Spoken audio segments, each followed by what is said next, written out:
Bezrat Hashem, nous allons voir quel est le plus beau cadeau qu'un parent peut offrir à ses enfants.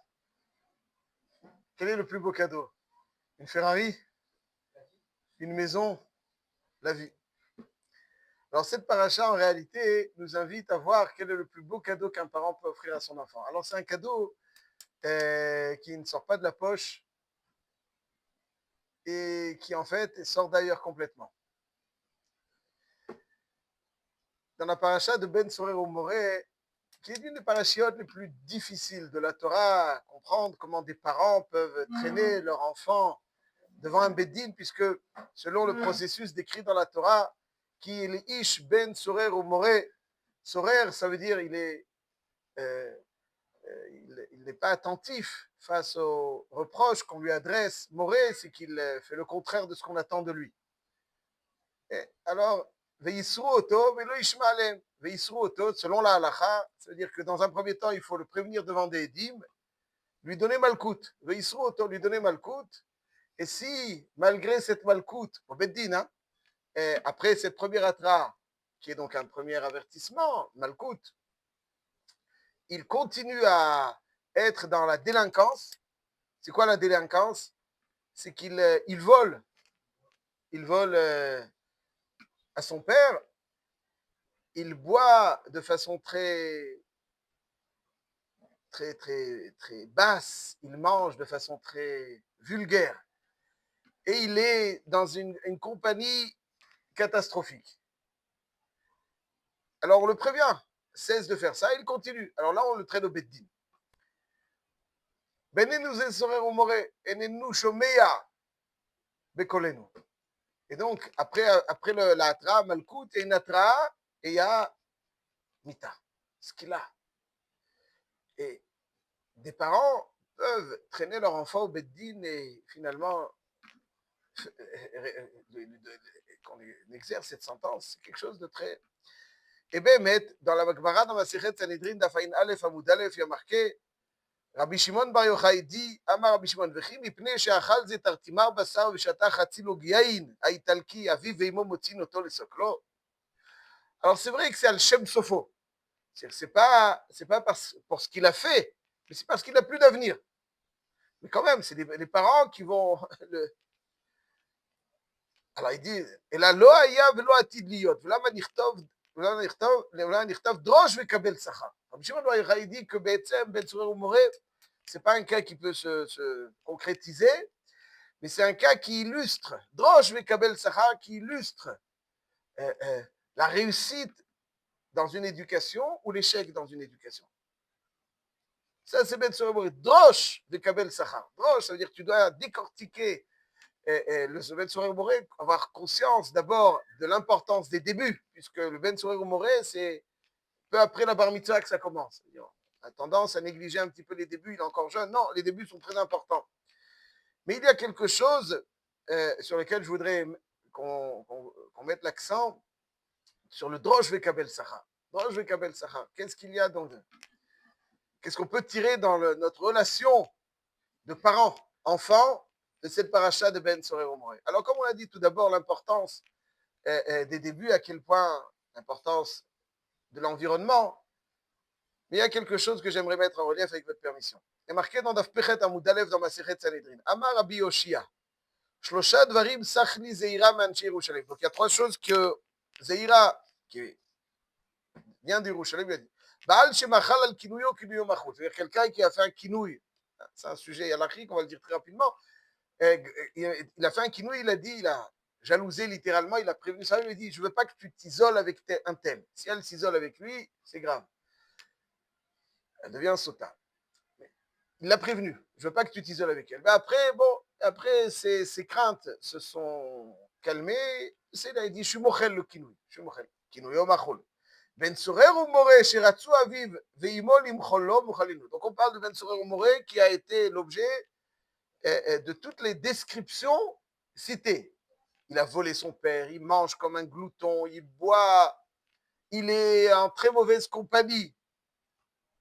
Non, il a eu Malkout. Il a fait la même chose. On l'amène au Beddin, Atra, au Beddin.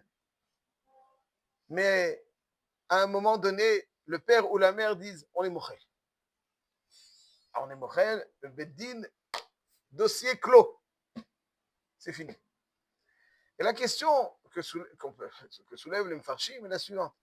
Allez, pourquoi est-ce que le Ben Sorer ou Moré est l'objet de ce Chiyuv Mita? Pourquoi?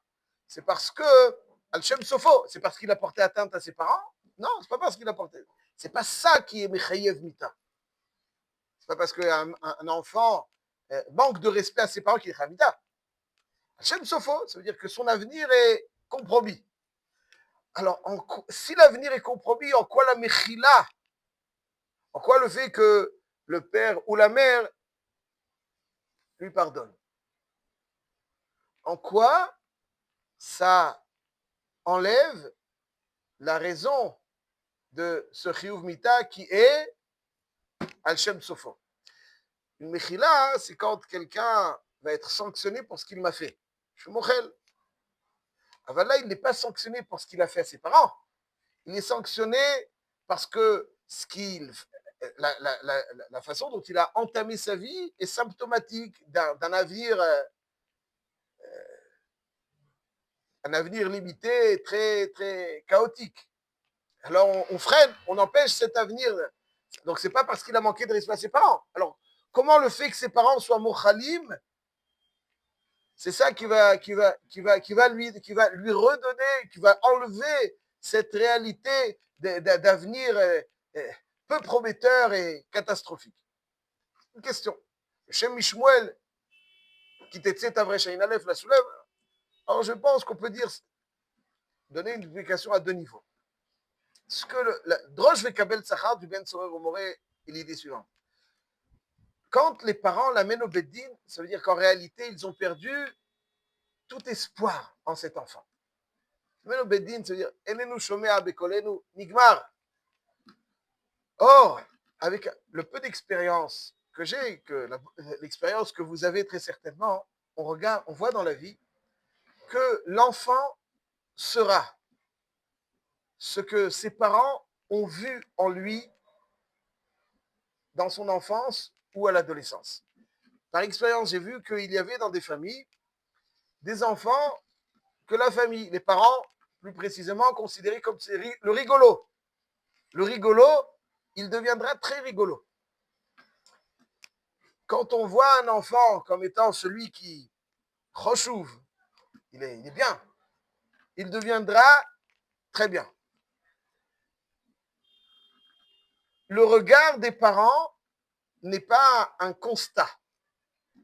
Le regard des parents est ce qui façonne l'enfant. La façon dont je vais observer mon enfant, c'est ce qui va façonner son avenir.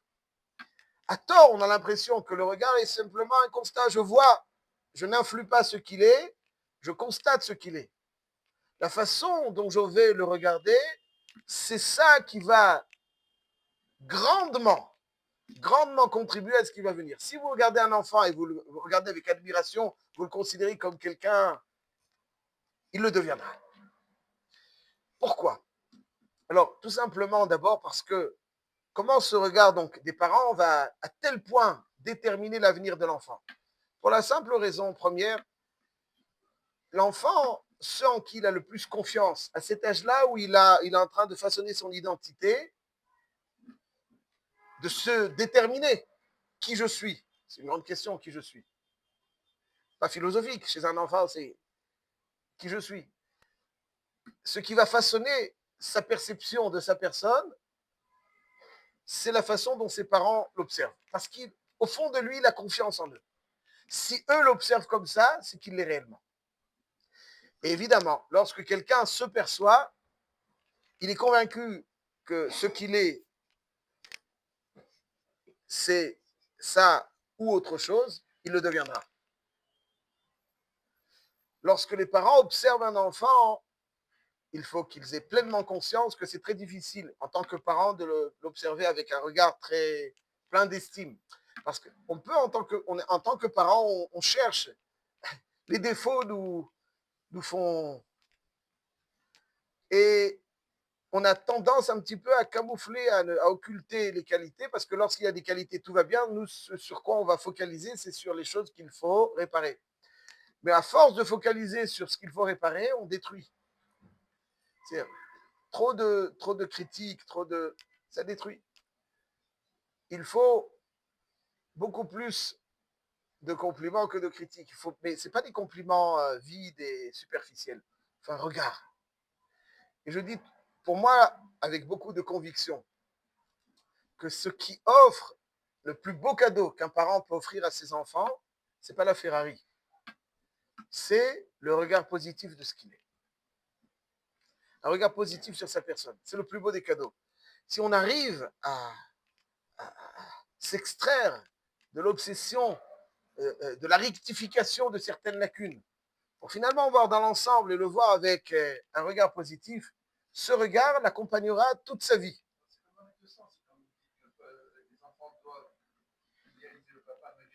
C'est sûr. C'est sûr.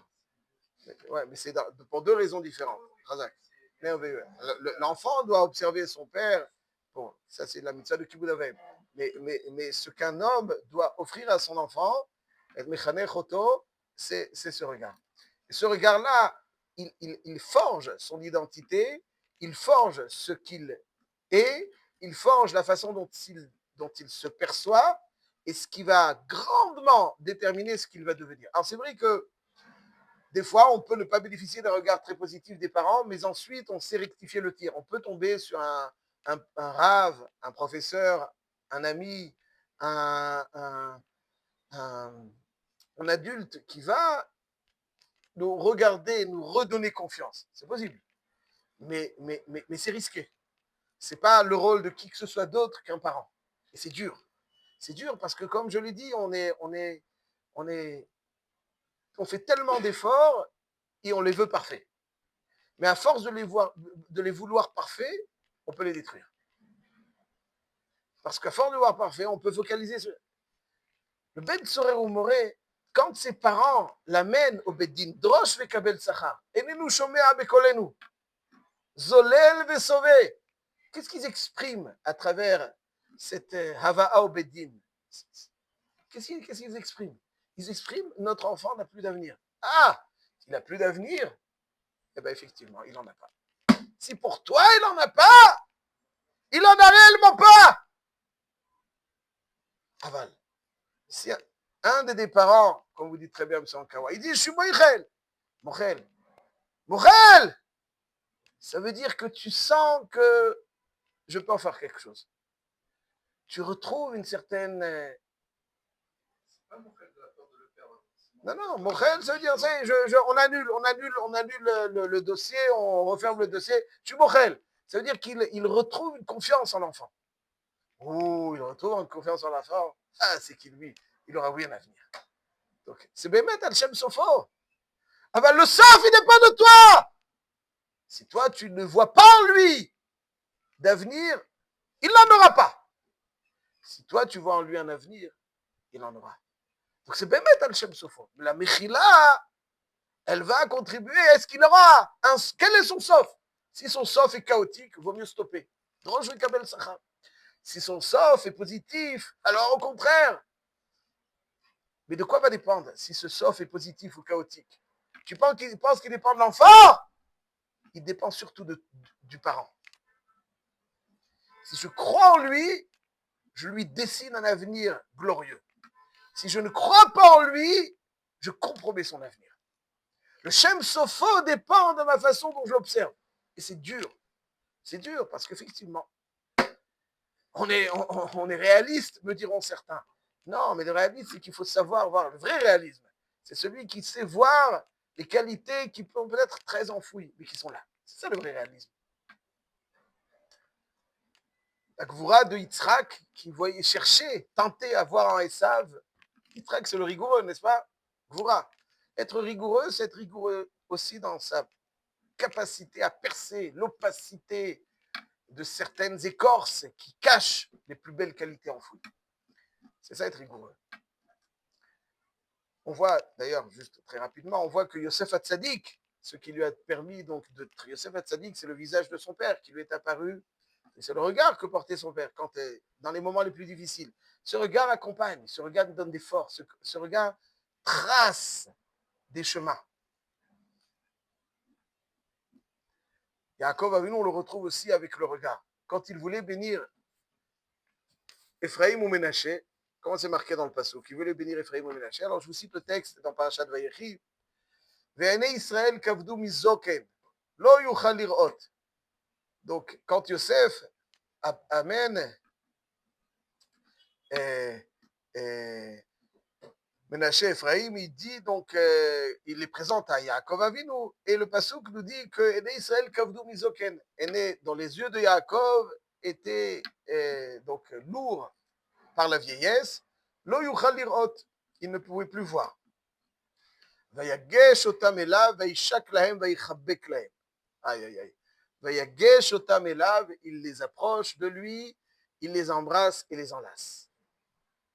Ça change quoi s'il voit ou il ne voit pas? Pourquoi on a besoin de cette introduction? Il voulait leur faire un bisou, les enlacer, sublime, mais ça change quoi? Parce qu'il voit ou il ne voit pas. Ce que je lis dans ce passage, c'est que s'il voyait, il les aurait embrassés et enlacés avec son regard. Il leur aurait donné toutes les forces par son regard. Parce qu'il ne pouvait plus voir, alors il devait exprimer cet amour et cette affection avec des gestes. En réalité, Baïkaron, c'est le regard qui doit embrasser. C'est le regard qui doit enlacer. Il y a des regards qui caressent et d'autres qui giflent. Et c'est le regard qui finalement détermine et trace le cheminement. Ça, c'est Drosh Vekabel Sacha. Ça, c'est le plus beau cadeau qu'on peut faire à son enfant. C'est facile de sortir 500 euros de la poche et de les lui donner. C'est facile, ça. C'est facile. C'est beaucoup plus difficile de le regarder avec tout le regard. Ça, c'est vraiment une avodat amidot. Ça, c'est extérieur. Vous lui donnez ce que vous avez dans la poche. Il faut lui donner ce que vous avez dans le cœur. Et pour terminer, mes chers amis, on peut approfondir tout cela encore un petit peu, surtout en perspective de Rosh Hashanah. Très rapidement. En réalité, le Shem Mishmuel le dit de cette façon. Pour qu'une tchouva puisse briller dans le cœur, il faut s'imbriquer à son ascendance et à l'ensemble du Ham Israël. On ne peut pas bénéficier de l'éclairage qui va jaillir de la pureté qui est enfouie en nous si ce n'est que cette pureté est alimentée par cette connexion, cette imbrication à notre ascendance. Parce que nous faisons partie d'un ensemble qui, lui, est alimenté. Si nous adhérons à cet ensemble, et donc par le biais de cette ascendance, un ensemble des âmes juives, alors cette tchouva peut nous éclairer. Lorsqu'on brise, lorsqu'on se déconnecte de cette ascendance, on se déconnecte de cet ensemble, alors qu'est-ce qui va venir alimenter notre teshuva? Et donc il dit le Shem Mishmuel, si les parents l'amènent, et puis aussi ils le voient comme étant déconnecté, alors rien n'alimentera sa teshuva. Mais lorsqu'on fait partie d'un ensemble, lorsqu'ils mochel, donc c'est-à-dire ils retrouvent leur affection, alors oui, cette teshuva, cette lumière pourra passer par les parents pour alimenter l'enfant. Le plus bel éclairage pour les enfants, d'un point de vue spirituel, passe par les parents. C'est là-bas que ça passe. Et donc, cette connexion va l'alimenter. Oh, ses parents sont ça mochel, et cette déconnexion, le contraire. Ça, je dis, pour terminer, ça c'est Rosh Hashanah. Qui est-ce qui a refusé d'être traité de façon individuelle à Rosh Hashanah? Elisha va voir la Shunamite qui lui a préparé une belle pièce. Il lui dit, tu voudrais que je parle pour toi, en ta faveur au roi, au général? Elle lui dit, non, betochami anochi yoshavet. Ça veut dire que le pshat pachout, c'est qu'il voulait l'exempter d'impôt. Elle dit, non, non, non, moi j'aime bien participer avec mon peuple. Je ne veux pas de faveur individuelle. C'est le pshat. Le Zohar Kadosh, il dit, est-ce que tu voudrais que je parle en ta faveur au roi? On parle de Rosh Hashanah. Betochami anochi yoshavet. Rosh Hashanah, dit-elle, je souhaite faire partie de l'ensemble du Ham Israël. Je veux avoir un objectif commun, un projet commun. en tant que membre. Je veux Rosh Hashanah vivre mon Rosh Hashanah en tant que membre et pas en tant qu'individualité. Membre d'un ensemble et pas en tant qu'individualité. Parce que Rosh Hashanah, lorsque tu t'inscris en individualité, je veux, pour moi, on ouvre le dossier, qui peut dire que, aval, si je fais partie d'un membre, alors je suis un membre. Tu dois le Ham Israël, il va Zakai. Plus on se sentira faire partie de l'ensemble du Ham Israël, plus le jugement nous sera favorable. Pour ça, il dit, je vais surtout pas Rosh Hashanah, je ne demande rien pour moi. Moi, je fais partie de cet ensemble. Quelque part, et quand on fait partie de l'ensemble du Ham Israël, en adhérant au collectif, en adhérant à son ascendance, c'est là véritablement que les plus belles lumières qui vont éveiller et ces richesses enfouies en nous vont pouvoir nous alimenter. C'est ça qui dit le Shem Mishmuel. Voilà donc l'importance de cette connexion parentale entre les parents et l'enfant. C'est ça qui va l'alimenter en considération, en confiance. C'est ça qui va alimenter la lumière qui va lui parvenir et éveiller en lui les plus belles choses. Et c'est de cette façon que on interprète que l'enfant a eu le même comportement. Le même comportement. Si le parent a confiance en lui, il lui trace, malgré tout, il lui trace le plus beau cheminement. Si le contraire, etc. L'essentiel, c'est d'avoir donc donné ce cadeau pour lui permettre d'avoir l'estime de soi qui lui tracerait les plus beaux chemins et pour permettre d'être la conduite par laquelle on va alimenter toute la bracha dont il sera l'objet.